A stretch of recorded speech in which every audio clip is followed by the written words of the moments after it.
হযরত উমর ফারুক রাদিয়াল্লাহু তাআলা আনহু তিনি অসুস্থ হয়েছেন, কোনো খাবার খেতে পাচ্ছেন না। হঠাৎ করে ডাক্তার বাবু এসে গেল। খলিফাতুল মুসলিমিন আমিরুল মুমিনিন তার শরীর অসুস্থ হয়েছে। এখন সুস্থতার জন্য ডাক্তার বাবু এসেছেন। ডাক্তার বাবু মাথা থেকে পা পর্যন্ত সমস্ত শরীরটা তার পরীক্ষা করে তার রোগটা নির্ণয় করে এবার ঔষধ দিয়ে চলে যাচ্ছেন। আর বলে গেলেন একটা কথা, ভাইয়েরা আমার, বোনেরা আমার, এই ঘটনাটা আপনারা প্রাণ খুলে শোনেন। শোনার পরে বুঝতে পারবেন খলিফা কেমন হওয়া দরকার, দেশের রাষ্ট্রনায়ক কেমন দরকার, দেশের প্রধানমন্ত্রী কেমন হওয়া দরকার, দেশের বিচারক কেমন হওয়া দরকার। এই ঘটনাটা শোনার পরে আপনার দেখেন লোম ঠাড়ো হয়ে যাবে।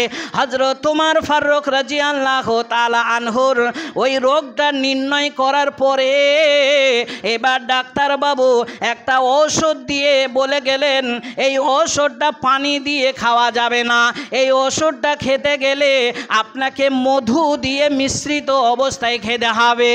মধু দিয়ে যদি এই ঔষধটা আপনি যদি পান করতে পারেন তাহলে আপনার শরীরটা সুস্থ হবে, তাড়াতাড়ি রোগটা সরে যাবে, তাহলে দেরি হবে না। আপনি একটা দেশের রাষ্ট্রনায়ক, আপনার শরীরটা সুস্থর প্রয়োজন আছে, তাহলে দেশের প্রজারা সুস্থ থাকবে। ওই জন্য আপনাকে আদেশ করলাম, এটা মধু ছাড়া পানি দিয়ে খাওয়া যাবে না, মধু দিয়েই খেতে হবে। হযরত উমর ফারুক রাদিয়াল্লাহু তাআলা আনহু এই ঘটনা শোনার পরে তিনি অবাক হয়ে গেলেন, আশ্চর্য হলেন, চিন্তায় পড়লেন, কেন আমাকে যে মধু দিয়ে খেতে বলছে, বহির্প্রকাশ করলেন না, গোপনে গোপনে অন্তরে কষ্ট পেলেন, চিন্তায় চিন্তিত হলেন, আমাকে মধু দিয়ে খেতে বলা হলো, কিন্তু আমি ওমর, আমি তো দেশের রাষ্ট্রনায়ক, আমি যার কাছে মধু কিনতে যাব বিনিময় নেবে না, আর কার কাছে বা আমি কিনতে যাব, বহু চিন্তায় পড়ে গেলেন। কিন্তু হযরত উমর ভালো করে জানেন যে বাইতুল ফান্ডে অর্থাৎ সরকারি ফান্ডে মানে টিন টিন মন মন কেজি কেজি সেখানে মধু জমা আছে, ভালো করে জানেন। তিনি তো দেশের রাষ্ট্রনায়ক, তার হুকুম ছাড়া এক বিন্দু এক ফোঁটা মধু কেউ নিয়ে যেতে পারবে না, ব্যবহার করতে পারবে না। কিন্তু জানা সত্ত্বেও, এত টিন টিন মধু থাকা সত্ত্বেও তিনি চিন্তা করছেন সামান্য একটু মধু, এক চামচ মধু লাগবে, ওই এক চামচ মধুর বিনিময়ে আমাকে ওষুধটা পান করতে হবে, আমি কেমন করে ওই মধুটা সংগ্রহ করব।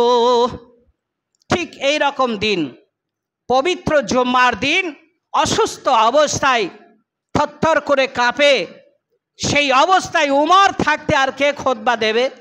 তাই উনি এইরকম মেম্বারে দাঁড়িয়ে ছলছল চোখে অসুস্থ শরীরে তিনি খুতবা সমাপনী দিলেন। খুতবা শেষ করে নামাজ শুরু করে নামাজ সমাপনী দিলেন। নামাজ শেষ করে সালামের বিনিময়ে বললেন, হে লোক সকল, ভাইয়েরা আমার, বন্ধুরা আমার, আমি কয়েকদিন অসুস্থ, আপনারা ভালো করে জানেন। গতকালকে আমার কাছে একজন ডাক্তারবাবু এসেছিলেন, সুবিখ্যাত ডাক্তার স্পেশালিস্ট। সুতরাং ওই ডাক্তারবাবু আমাকে ঔষধ দিয়ে গেছেন, ওই ঔষধটা আমাকে পান করতে হবে, পানি দিয়ে খাওয়া যাবে না, শুধু খাওয়া যাবে না, ওই ঔষধটা আমাকে মধু দিয়ে খেতে হবে। কিন্তু আমি অসুস্থ শরীরে আমি বেশি গ্রামগঞ্জে চলাচল করতে পারছি না, আমি মধুটা কোথায় পাবো? তবে বাইতুল ফান্ডে অনেক মধু আছে, আমি সকলের কাছে একটু অনুমতি চেয়ে নিচ্ছি, মাত্র একটি চামচ আমি মধু নেব। ওই মধুটাই আমি করব কি, আমি বিক্রির জন্য নয়, ওই এক চামচ মধুটা নেব আমি ওষুধ খাওয়ার জন্যে। 1 মিনিট ভাবতে দিলাম আপনাদের। একটা দেশের রাষ্ট্রনায়ক কয়েক মণ সেখানে মধু জমা আছে বাইতুল ফান্ডে, অথচ 1 চামচ মধুর প্রয়োজন, ঔষধ খাবেন, সেটাও মানে অনুমতি ছাড়া গোপনে তো নিতে পারতেন।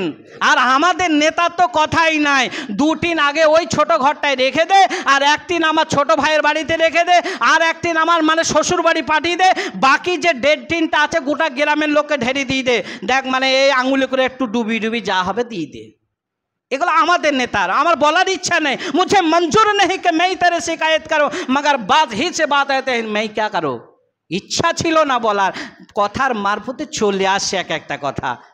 তা সেই নেতা যখন জনতার কাছে অনুমতি চাইলেন কি যে 1 চামচ মধুর প্রয়োজন আছে, একটু অনুমতি দরকার, সমস্ত মুসল্লিরা সাহাবা ইকরামরা তখন কেঁদে ফেললো সবাই, এমন জোরে কান্না করে উঠল, আল্লাহ তুমি এমন একটা শাসক, এমন একটা রাষ্ট্রনায়ক তুমি আমাদেরকে দিয়েছো আল্লাহ, তার ভেতরে এত ভয়, এত ভরসা, এত চিন্তা চেতনা, আল্লাহ এই রাষ্ট্রনায়ককে তুমি সুস্থ করে দাও এবং তার হায়াতকে তুমি ঈমানের সাথে দীর্ঘায়িত করো।